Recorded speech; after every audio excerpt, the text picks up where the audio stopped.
Pwede ba ako makisali dun sa nakikipagbardagulan na taga Middle East at taga mga taga Hong Kong?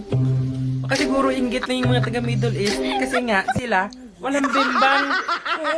Dito sa Hong Kong, anli bimbang, kada labas bimbang, kada diop bimbang, kada public holiday bimbang. Oh, di ba? Nakabimbang ka na, pwede mo pang utangan yung nakabimbang mo, di ba? Yung sahod nila doon, sus, ano lang yan, pambimbang lang. Hey. Hoy, kuyang uungo-ungo, ha? Kahit kailan, never kaming may inggit dyan sa sinasabi mo, tagalabas nyo ibimbangan na, ha? Dahil nabubuhay kami kahit wala kaming day off, ha? At saka wag mo kaming pagyayabangan dyan sa bimbang dahil sa totoo lang hindi naman talaga yung kainggit-inggit, ha?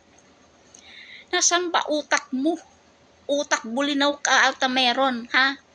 Isipin mo yan. Sarili mong mga OFW na taga-HK, sinisiraan mo. Anong utak meron ka? Dapat bang pagmayabang yan? Ha? Ang yabang mo talaga. Kahit bimbang pinagyayabang mo. Sa totoo lang, wala kang utak.